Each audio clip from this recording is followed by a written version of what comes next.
Welcome back, I'm Josh Halpern, and you have made it. You're now on the last step of the module on legal considerations. Before I let you go, we just want to speak briefly about how you can make your business compliant in terms of taxes, marketing, label and packaging, and privacy laws. Keep in mind that this is not an exhaustive list. There are a lot of things to take into consideration when exporting. We've covered some of them in the module on localization, but you'll need to make sure you are compliant with all relevant local laws.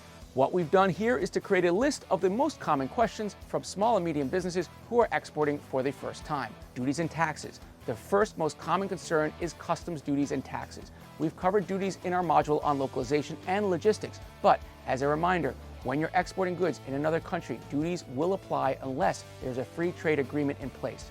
Whether you decide to pay for those duties or have your customers pay for them is entirely your decision. But from a legal standpoint, you do need to make sure to comply and that they are paid. That also brings me to questions on VAT, which is a weird monster for US exporters always wondering, what is VAT, value added tax? It's a consumption tax placed on the product depending on the value added at each stage of the supply chain. The amount of VAT, as we talked about earlier, depends on the product costs minus all the material costs used during production, since these have already been taxed. This system is used in a lot of countries, but not in the United States. Depending on where you're shipping your products to in the world, you may want to consider registering for VAT, but this implies more paperwork and record keeping. Having said that, there are now VAT registration agencies that will allow you to set up an in-country VAT registration and will also manage your payments and compliance. I'll put some links in this module so that you can learn from other experts who do this exact thing.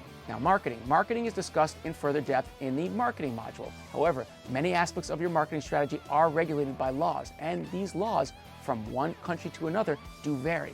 The European Union and Canada, for example, tend to have more restrictive laws than the United States regarding advertising, spam, and email marketing. Making sure you comply with these regulations will help build your trust with your customer, let alone keep you out of hot water. Advertising. If you look at advertising, the ground rules pretty much apply everywhere. Avoid unfair or deceptive advertising. Don't lie, and don't hide relevant information that a consumer would be interested in.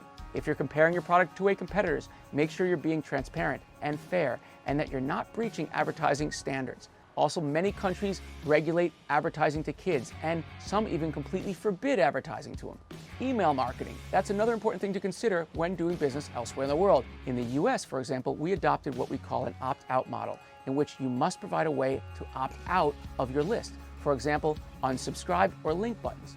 Here's a cool difference I wasn't fully aware of. In Canada and the European Union, the model in place is opt-in one, which means you can only send emails to people who have themselves asked to receive information from you.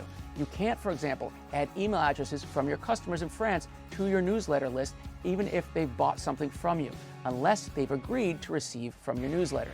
This may require you to completely change the way you create contact lists. It'll also make a world of difference in how people perceive your marketing efforts, because what is considered as classic marketing in the US can quickly become spam to other countries. Contests. A little note about contests. As part of your international launch, you may want to consider launching a contest or offering a giveaway.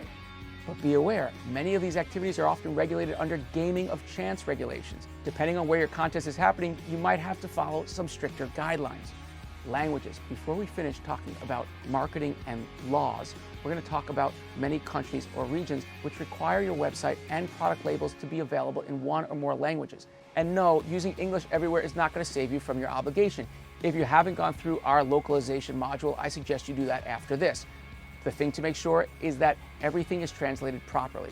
Having your labels and packaging is a good idea, and if you have the funds, I suggest you do it, but it actually may not be enough. Not only will you have to provide multilingual labels in some countries, you also might have to change your label format or information it contains.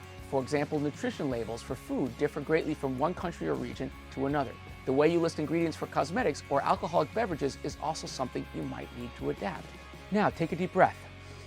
You may not have the funds to adapt your labels or to translate everything for all the countries you might want to go into, but some countries will allow you to sell your products direct to consumer without changing the packaging, adding local language labels, or even certifying the products. Others may. Now, it may also impact the 3PL, 4PL, or 5PL you use to fulfill in a given market, because some may offer pick and pack services ideally within a bonded warehouse or a free trade zone, which means you could ship from the same global or US inventory to a local warehouse in country. and have the labels or other aspects localized only for the country and only upon purchase from an individual consumer. This is a very cool hack, and you've got to pay attention. Ask your logistics provider about that depending on your product. And at last but not least, privacy and data storage laws. Most jurisdictions around the world have privacy legislation in place that require you to notify people before you collect their personal information. The European Union, Canada, and many other countries have laws in place that regulate what kind of information you can collect and how you collect it, and for how long, and under which conditions. A good way to help deal with this is by setting up a privacy policy on your website and requiring every visitor to agree to it. Also, choose a reputable data storage provider within the country you're selling to. Why? Because some jurisdictions require that you keep any data on the residents of that country in the country itself. Ask a legal expert to help you put in place a policy and a data collection strategy that will help you comply with local regulations.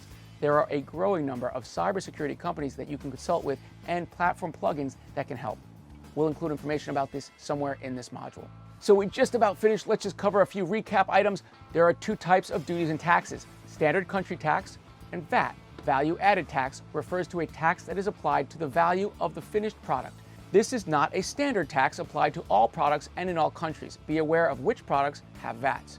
3. Take advantage of some of the VAT agencies to set up virtual VAT compliance systems. There are two ways to get duties and taxes paid. Paid by the seller. The seller can include the cost in the selling price or absorb them to keep the product prices competitive. Paid by the buyer at the time of the purchase. Marketing activities have country-specific laws. Be familiar with the regulations in each country you do business in. Email frequency, spam, and other direct contacts with prospective buyers is regulated. Advertising regulations are localized. Deceptive product claims is an issue. Advertising to children. Email marketing laws has two types of subscriptions. Opt-in, which is where a customer gives permission for their email address to be included on your email list. And opt-out is the process of being able to stop email correspondence. Some countries allow for your email addresses to be used without specific permissions, as long as there's an opt-out function. Contests are generally regulated by local governments, which makes them difficult to manage. And multi-language product labeling may be required depending on the country. Make sure you do research on each country before you start selling there, because it may impact your decision. Labels and packaging information will be different in each country. This can pertain to ingredients, weights, and measures, and nutrition in the case of food items. Good job! We just finished another video on legal considerations for exporters. I'm Josh Halpern. I'll see you in the next one. Make sure to watch the expert interviews to talk about how these laws are applicable in practice. Stay local. Go global. See you soon.